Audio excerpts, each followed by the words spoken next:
Good morning students. Saraswati group of education Patan के YouTube channel पर आपका स्वागत है। आज फिर से एक नए वीडियो के साथ हाजिर हैं। कल हमने पढ़ा था अफर्मेटिव और नेगेटिव सेंटेंस जो प्रेजेंट इंडेफिनिट के थे और उसमें आपको कुछ होमवर्क दिया गया था। आज वही वाक्य उनका सॉल्यूशन लेकर मैं हाजिर हूँ और इनको हम पढ़ते हैं, अध्ययन करते हैं। हमने कल दो वाक्य पढ़े थे, दो सेंटेंस पढ़े थे, अफर्मेटिव और नेगेटिव सेंटेंस। उसमें आपको कुछ होमवर्क दिया गया था और उस होमवर्क में कुछ अफर्मेटिव के वाक्य थे 5 और कुछ नेगेटिव के थे। तो मैं इनको आपको एक बार कंप्लीट करा देता हूँ, इनका सॉल्यूशन कर लेते हैं, एक बार इनका अध्ययन करते हैं। पहला वाक्य क्या था? सूर्य पूर्व दिशा में उदय होता है। ये पहला वाक्य था, कल का होमवर्क था आपका। तो इसमें सब्जेक्ट कौन है? सूर्य। इसका सूत्र याद होगा आपको। सब्जेक्ट है सन और सन यूनिवर्सल थिंग है, इसलिए द आर्टिकल का इस्तेमाल करेंगे, द सन। अब उदय होना कहते हैं राइज, वर्ब है राइज, RISE। अब थर्ड पर्सन है, इसलिए इसके साथ क्या हो जाएगा? एस। द सन राइजेस, सूर्य उदय होता है। ऑब्जेक्ट इसमें नहीं है, अदर वर्ड्स में है इन द ईस्ट। वाक्य कंप्लीट हो गया। The sun subject, main verb rise, third person की वजह से राइजेस हो जाएगा। उसके बाद में ऑब्जेक्ट है नहीं, अदर वर्ड्स में इन द ईस्ट। तो ये वाक्य कंप्लीट हो गया। The sun rises in the east, सूर्य पूर्व दिशा में उदय होता है। दूसरे वाक्य कहते हैं, दूसरा वाक्य था पृथ्वी सूर्य के चारों ओर चक्कर लगाती है। सब्जेक्ट कौन है? Earth, the earth. चक्कर लगाना कहते हैं मूव, MOVE, ऐसे हो जाएगा move. The earth move round the sun. कई जगह अराउंड किया जाता है। The earth moves around the sun, पृथ्वी सूर्य के चक्कर लगाती है। ये दो वाक्य कंप्लीट हो गए। तीसरा वाक्य था राधा टीवी देखती है। सब्जेक्ट कौन है? राधा। वर्ब है देखना क्या कहते हैं अंग्रेजी में? वॉच। राधा की वजह से केस लग गया, वॉचेस। ऑब्जेक्ट है टीवी,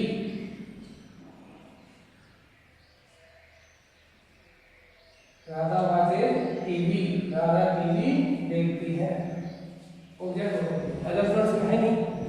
आगे है तुम संगीत सुनते हो। सब्जेक्ट कौन है? तुमको कहते हैं यू हो गया। अब वर्ब है सुनना कहते हैं लिसन। सब्जेक्ट यू है, प्लूरल नाउन है, इसलिए एस नहीं आएगा। और ऑब्जेक्ट है म्यूजिक, यू लिसन म्यूजिक। तुम संगीत सुनते हो या आप संगीत सुनते हो। बच्चे शोर करते हैं।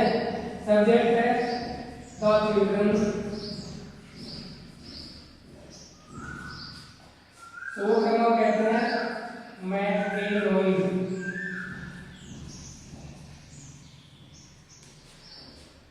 चिल्ड्रन बहुवचन है, इसलिए स्पेस नहीं आएगा।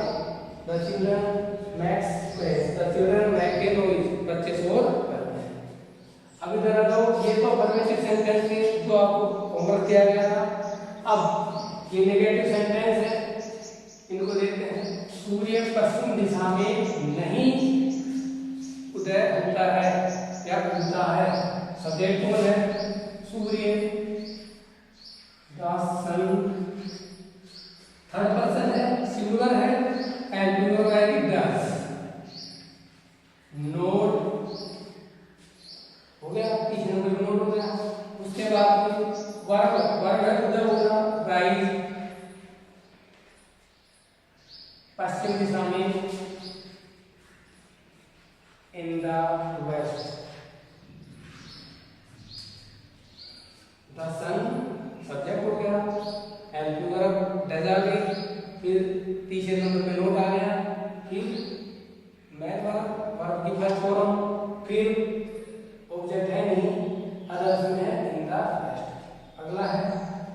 सूर्य पृथ्वी के चक्कर नहीं लगाता है।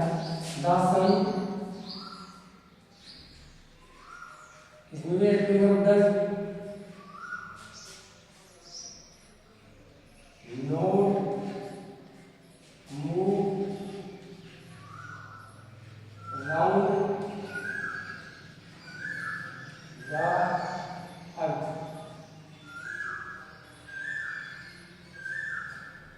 The sun does not move around the earth. मेरे दादाजी बाजार नहीं जाते हैं। मेरे दादाजी मीन्स माय ग्रैंडफादर।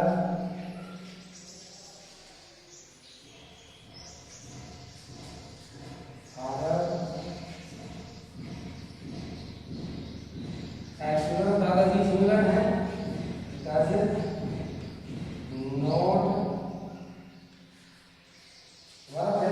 जाना कहते हैं गो, जाने के लिए कुछ ना कहते हैं to market.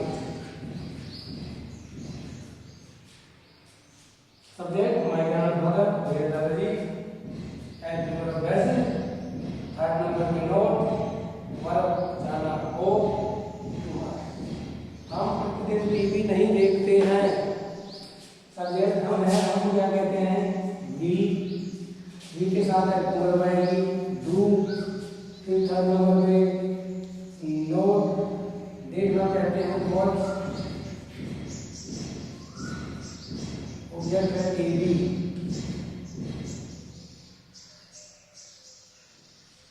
We do not watch TV. Ram नहीं बोलता है। सब्जेक्ट है राम। एल्यूमिनियम है डज। फिर तीसरे नंबर पे नोट, बोलना को स्पीक भी कहते हैं, टेल भी कहते हैं। ए लाई, राम नहीं बोलता है। Ram does not tell a lie या Ram does not speak a lie. इस प्रकार से 5 अफर्मेटिव सेंटेंस थे, 5 नेगेटिव सेंटेंस थे, जिनका सॉल्यूशन करने के लिए आपको मैंने कहा था, घर पे होमवर्क दिया था, और उनका सॉल्यूशन इस प्रकार से है। आपने बनाए हैं तो एक बार विधान कर लीजिए। जहाँ कोई भी किसी प्रकार की मिस्टेक हो उसमें सुधार कर लीजिए। इस प्रकार से अफर्मेटिव और नेगेटिव सेंटेंस हो गए। अब हम पढ़ेंगे इंट्रोगेटिव सेंटेंस। प्रेजेंट इंडेफिनिट में थर्ड आता है इंट्रोगेटिव सेंटेंस।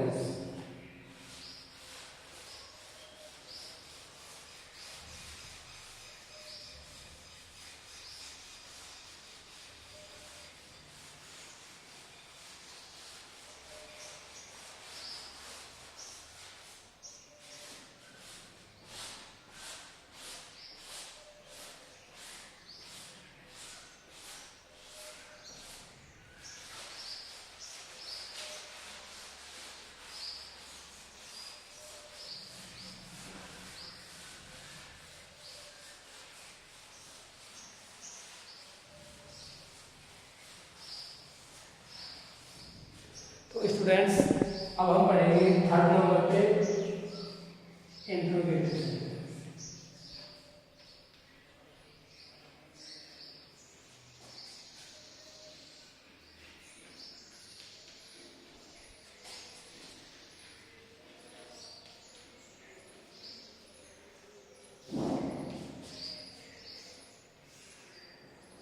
इंट्रोगेटिव सेंटेंस, इसका हिंदी अर्थ होता है प्रश्नवाचक।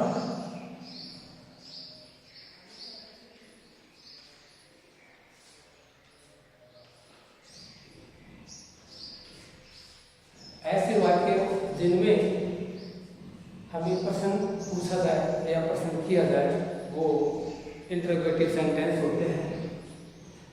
अंग्रेजी में और हिंदी में दोनों ही सब्जेक्ट में जो क्वेश्चन है वो 2 प्रकार से बनते हैं। तो हम अंग्रेजी में अध्ययन कर रहे हैं तो अंग्रेजी में पढ़ लेते हैं। नंबर 1 है हेल्पिंग वर्ब। पहला जो क्वेश्चन है वो हेल्पिंग वर्ब से बनता है, और जो दूसरा है तरीका वो डब्ल्यूएच वर्ब से।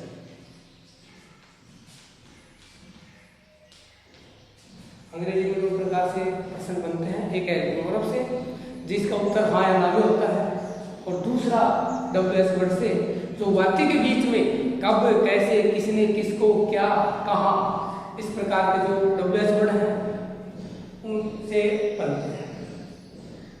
तो जो हेल्पिंग वर्ब है इसको लेते हैं पहले। इसका जो फॉर्मूला है वो इस प्रकार से है, helping verb plus subject plus verb की first form plus object plus etcetera बोलते हैं या अदर वर्ड्स क्वेश्चन मार्क। उसके बाद जो दूसरा है वो डब्ल्यूएच वर्ड का है। डब्ल्यूएच वर्ड, अब देखो इसको याद करने का सिंपल सा तरीका है, आप हैं वो जो हेल्पिंग से वाक्य शुरू होता है उसको याद कर लीजिए। इस फॉर्मूला को याद कर लिया हमने, इसके ठीक पहले डब्ल्यूएच वर्ड लगा देंगे, जैसे ये लगा दिया, और फिर इसको कंप्लीट ऐसे कैसे उतार देंगे, हेल्पिंग वर्ब सब्जेक्ट वर्ब की फॉर्म ऑब्जेक्ट, इस प्रकार से ये इंट्रोगेटिव के जो दो सेंटेंस थे, एक तो हेल्पिंग वर्ब से और एक डब्ल्यूएच वर्ड से, उनके ये फॉर्मूला। अब वाक्य बना के प्रैक्टिस करते हैं। क्या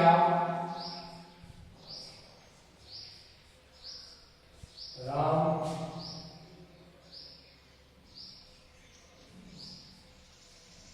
आम खाता है? क्या राम आम खाता है? अब देखो इसमें शुरू में क्या है,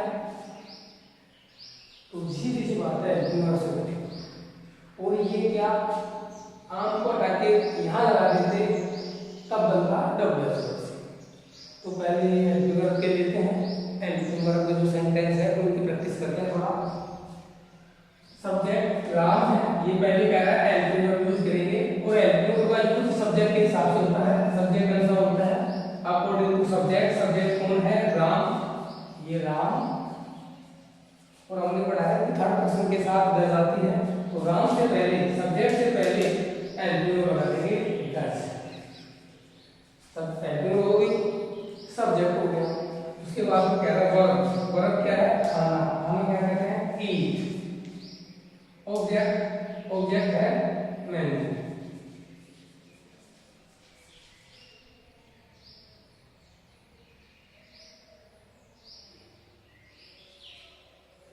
ए मैंगो कर सकते हैं या मैंगोज भी कर सकते हैं, मैंगोज कर देता हूँ इसको। Does Ram eat mangoes? क्या राम आम खाता है? अब आप देखना इसका जो आंसर है वो हाँ या ना नहीं होगा।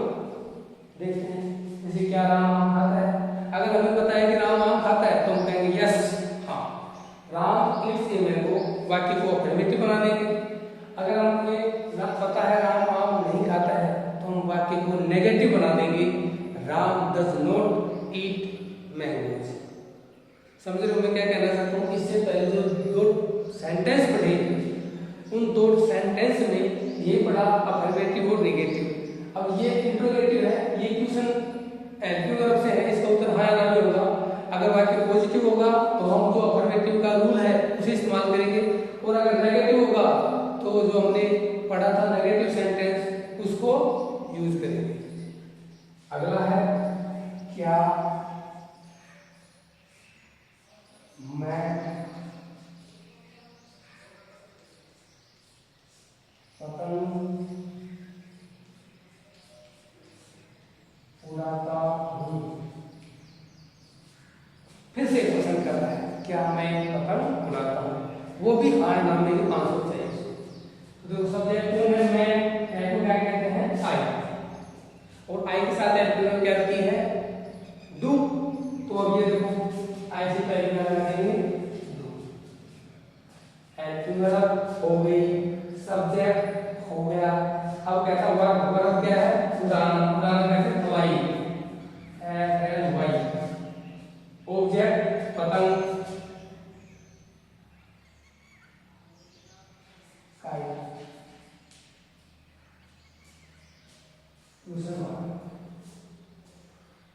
आई फ्लाई काइट, क्या मैं पतंग उड़ाता हूँ? इसका उत्तर अगर हाँ होगा तो होंगे yes I fly a kite, ये अगर नो होगा तो no I do not fly kite. इस प्रकार से वाक्य हो जाएगा। और डाल लेते हैं, क्या वे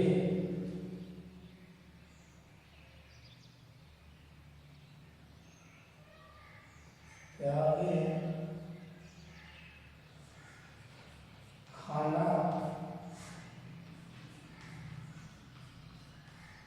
पकाते हैं? अब देखो इसमें सब्जेक्ट कौन है? दे सब्जेक्ट है, लेकिन सब्जेक्ट से पहले क्या है? वर्ब। तो दे के साथ भी क्या आएगी? Do. Do they man verb का काम कुक, और ऑब्जेक्ट क्या है? डू दे कुक फूड, क्या वे भोजन पकाते हैं? इसका उत्तर भी हाँ में होगा। तो जितने भी वाक्य समझाए, 3 1 2 3, इन तीनों सेंटेंस के जो आंसर हैं वो हाँ नाम में होंगे। याद रखना, अगर वाक्य के शुरू में हेल्पिंग वर्ब है या शुरू में क्या है तो हेल्पिंग वर्ब से बनेगा, और उनका आंसर हमेशा हाई नाम में होता है। कई बार कक्षा 6 से लेकर 10 तक जो पेशेज आता है, पेशेज उनके बाद क्वेश्चन देता है हेल्पिंग वर्ब से, और उसके बारे में पॉजिटिव या नेगेटिव जो भी आंसर है उसके बारे में पूछता है। तो वो आंसर अगर पॉजिटिव है तो यस करेंगे, अगर नेगेटिव है तो नो करेंगे। पॉजिटिव है तो उसको पॉजिटिव बना देंगे, नेगेटिव है तो उसको नेगेटिव बना देंगे। इस प्रकार से ये तो हो गई हेल्पिंग वर्ब से। अब दूसरे नंबर पे आता है WH, जो कि काफी इंपॉर्टेंट है। अगर वाक्य में WH वर्ड से वाक्य शुरू होगा तो ये मान के चलो कि जो WH वर्ड है वो वाक्य के बीच में ही होगा।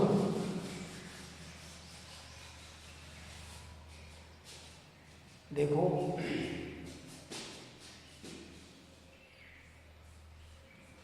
तुम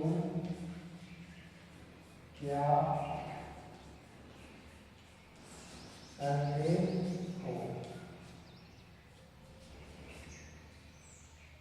उसमें भी क्या था, इसमें भी क्या है, फर्क कितना है?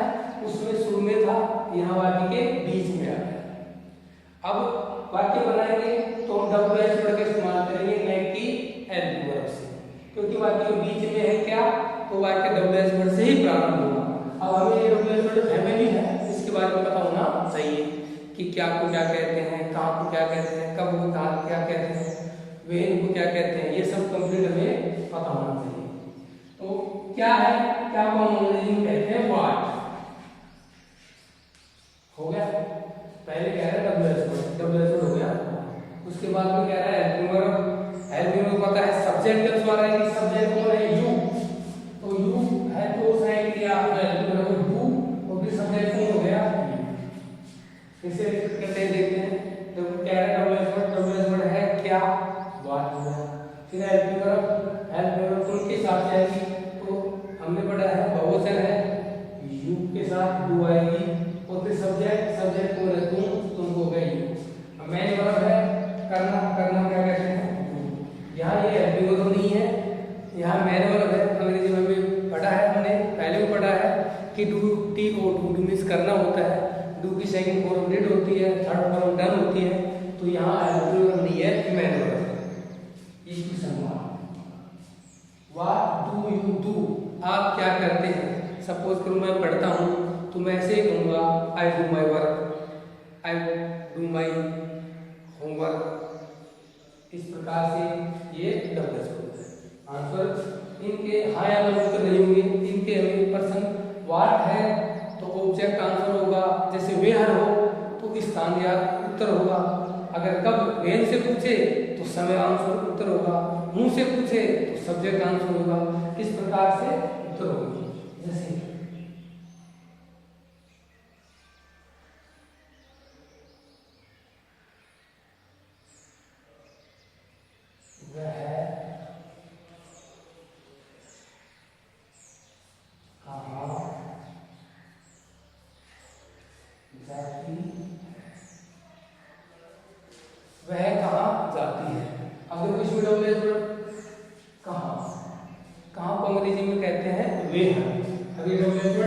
वे हैव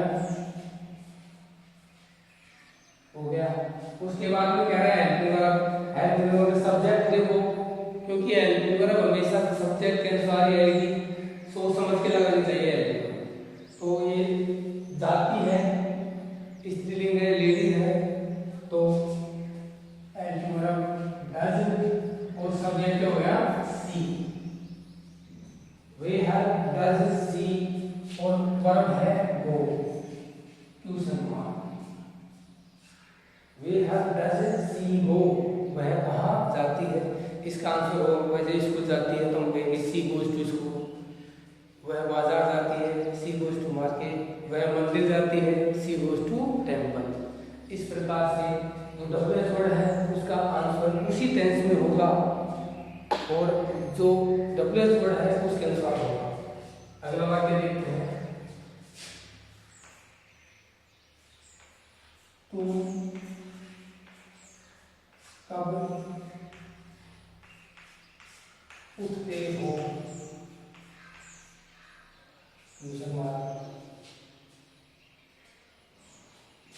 तब हम क्या कहते हैं वे। सब्जेक्ट हो गया वे। उसके बाद जो कह रहा है हेल्पिंग वर्ब, सब्जेक्ट है तुम, तुमको क्या कहते हैं यू, तो यू के साथ क्या है यू, सब्जेक्ट यू। उठना को क्या कहते हैं get up. When do you get up? आप कब खड़े होते हैं या तुम कब खड़े होते हो। ये सुबह की पूछ रहे तो मैं कहूँ मैं सुबह 7 बजे खड़ा होता हूँ, तो मैं कहूँगा I get up at 7 AM, at 6 AM या early in the morning। इस प्रकार से कब है, कब मीन्स समय पूछता है हमेशा। तो ये डब्ल्यूएच वर्ड में जो वेन है, ये अगर प्रश्न किया जाए तो इसका मतलब ये मान के चलो कि हमें जो उत्तर देना है वो समय ही होगा। जैसे इसमें वेयर था, वेयर मीन्स कहाँ, तो कहाँ मीन्स ये हो गया कि स्थान पूछ रहा है।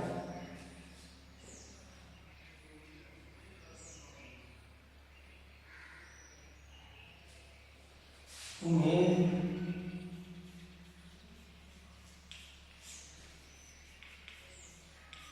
अंग्रेजी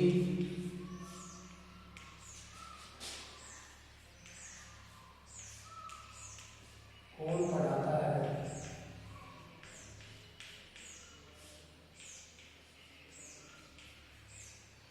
अगर वाक्य में हूँ सब्जेक्ट हो तो ये थोड़ा याद रखना कि प्रेजेंट इंडेफिनिट और पास्ट इंडेफिनिट, इसमें अगर डब्ल्यूएच वर्ड में हूँ हो तो इसमें हेल्पिंग वर्ब का इस्तेमाल नहीं किया जाता है।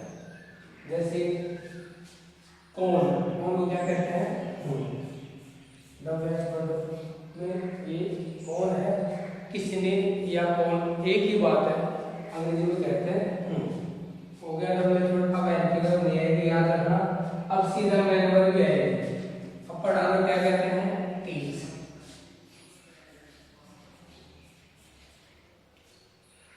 अब जब ये थर्ड पर्सन है, आदमी पढ़ेगा थर्ड पर्सन है, इसलिए इसमें क्या हो जाएगा टीएस। हूँ टीचेज, हूँ टीचेज, कौन पढ़ाता है। सब ऑब्जेक्ट क्या है तुम, यू। एक ऑब्जेक्ट और है इंग्लिश।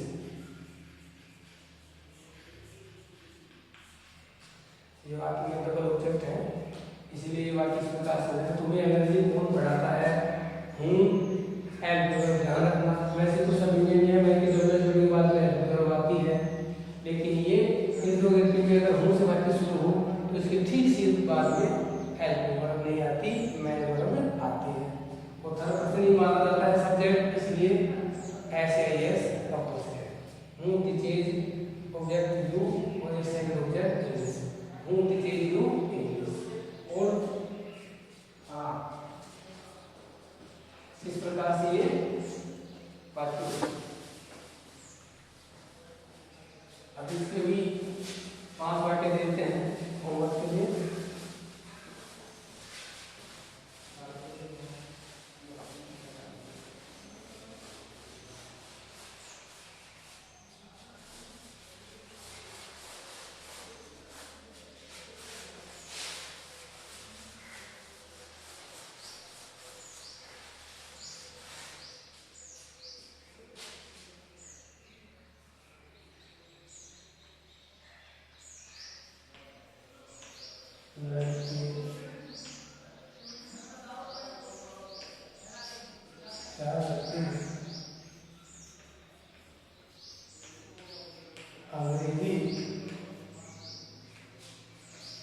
हैं।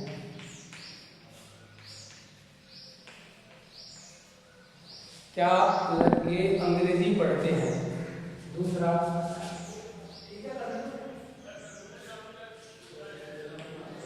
क्या वह रोजाना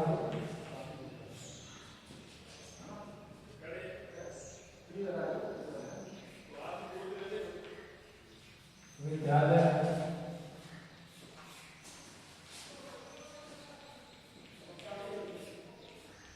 जाती है?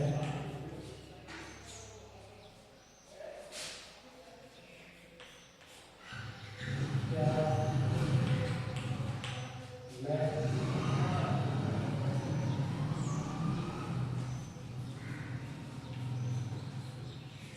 भोजन बनाता हूँ?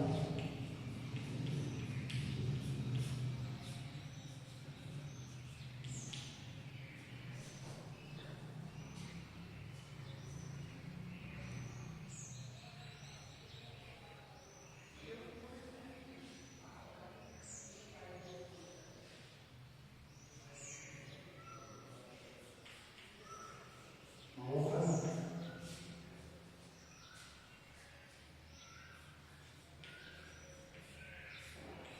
कहाँ रहता है?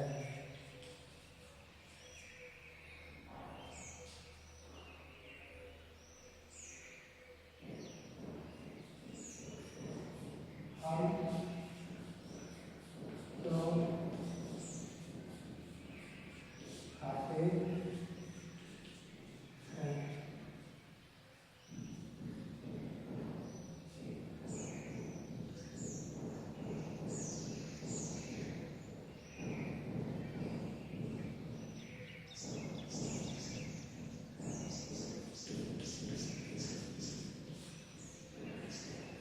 गोविंद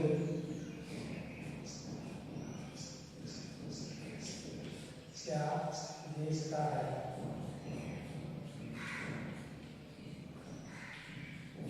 इस प्रकार से हाँ वाक्य हो गए, 6 वाक्य, 3 डबल छोड़ के 3 है। लड़के बोल होते हैं इंग्लिश पढ़ना रही, रोजाना डेली जाना, वो भोजन फूड बनाना मैथ। क्या यहाँ पकाना नहीं कैसे कर सकते हैं? मोहन कहाँ बेहद रहना लीव डबल एस वाई खाना को ईट कहते हैं। क्या वाच देखना वाच। इस प्रकार से ये इंट्रोगेटिव सेंटेंस कंप्लीट। अब उसके बाद में जो प्रेजेंट इंडेफिनिट है, इसमें जो चौथे नंबर पे आता है वो होता है इंट्रोगेटिव नेगेटिव सेंटेंस। ऐसे वाक्य जो प्रश्नवाचक भी हो और नेगेटिव भी हो।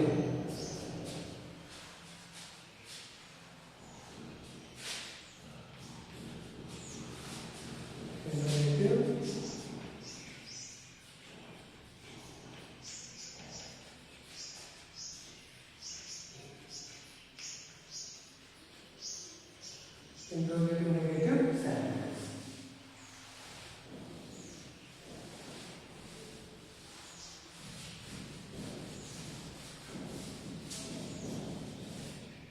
Interrogative negative sentence.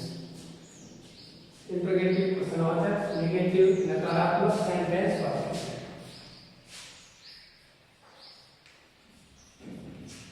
प्रश्नवाचक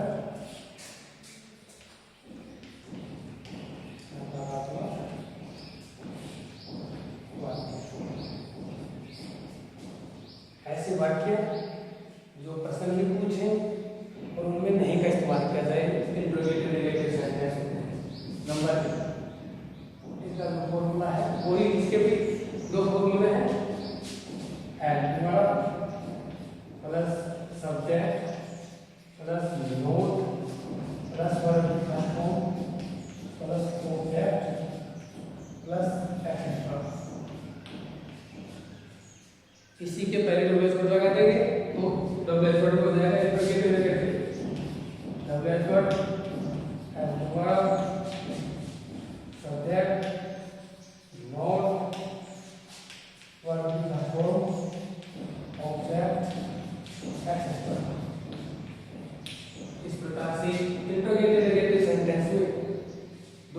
से बनते हैं इसी एल्टोग्राफ से और डब्ल्यूएच वर्ड से। जो कि प्रश्न एल्टोग्राफ इंट्रोगेटिव हो गया, नोट नेगेटिव हो गया, तो ये हो गया इंट्रोगेटिव नेगेटिव सेंटेंस।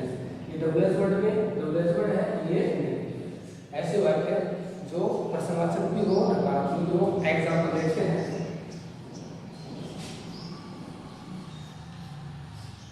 क्या वह बाजार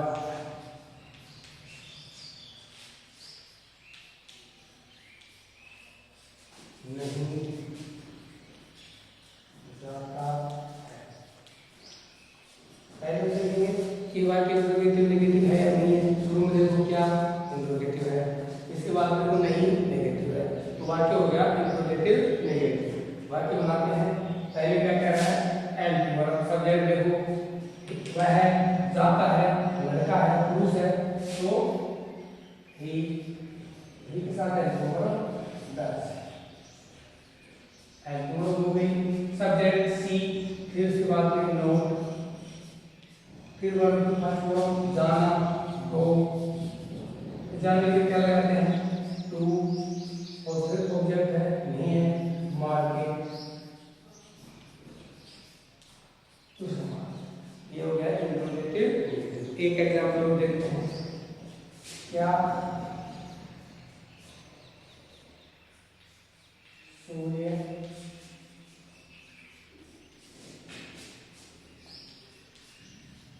पूर्व दिशा में नहीं उगता है।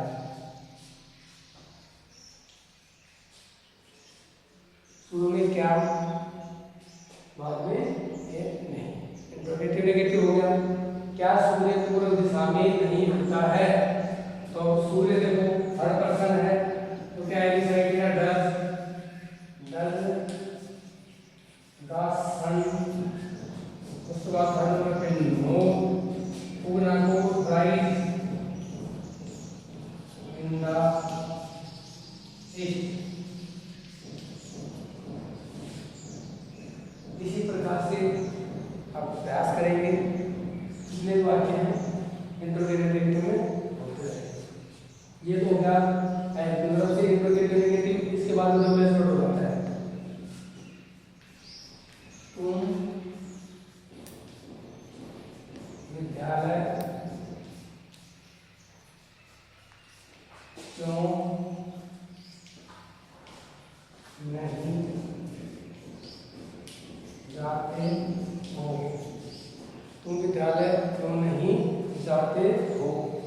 अब देखो इंट्रोगेटिव हो गया डब्ल्यूएच और नहीं आ गया नेगेटिव हो गया, तो इस प्रकार से कैसे हो गया इंट्रोगेटिव नेगेटिव।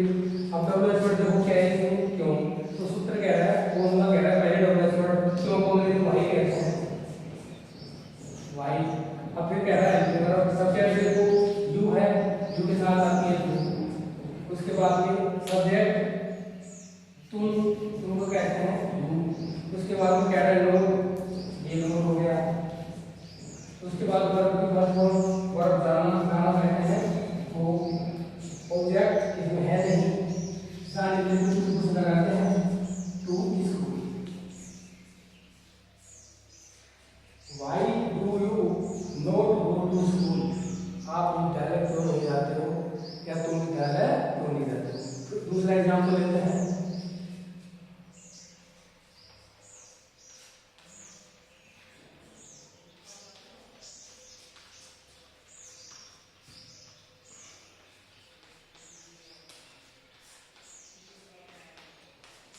हम क्यों नहीं दौड़ते हैं, इसमें क्यों का हो गया, क्यों क्यों क्या कहते हैं, वाई।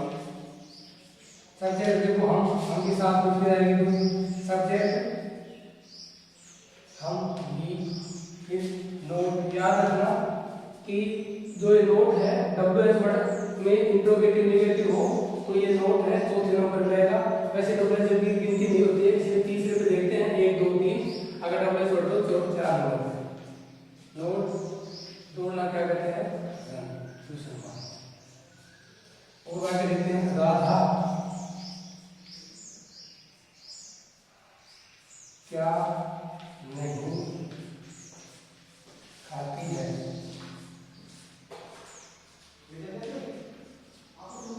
अब देखो इसमें डब्ल्यू क्या वाट। उसके बाद में सब्जेक्ट कौन है राधा, राधे साथ आ जाएगा what does subject Radha.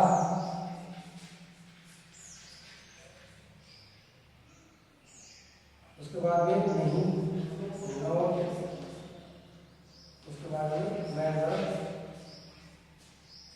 What does Radha not eat, Radha क्या नहीं खाती है। इस प्रकार से ये इंट्रोगेटिव नेगेटिव सेंटेंस है, दो प्रकार से था, फॉर्मूला बता दिया, इस प्रकार से एग्जाम्पल करवा दिया। आप घर पे थोड़ा सा अभ्यास करना और जितना हो सके ये जो फॉर्मूला है इनको अच्छी तरह से याद कर लेना। जितने भी टेंस पढ़ेंगे सभी में सेम है लगभग, बस इसमें हेल्पिंग वगैरह भी चेंज होगी, इसलिए इनको अच्छी तरह से याद कर लेना। फॉर्मूला है ऐसे नहीं कि रट लेते हैं, रटना नहीं है, समझना है। अगर समझ के करेंगे तो हमारे लॉन्ग पीरियड के लिए याद रहेगा। अगर हम रटेंगे तो ज़्यादा 10 मिनट 20 मिनट उसके बाद भूल जाएंगे। तो आज की क्लास में इतना ही। अगले चैप्टर अगला टेंस जो है प्रेजेंट कंटिन्यूअस, वो कल फिर उसके साथ हाजिर होंगे।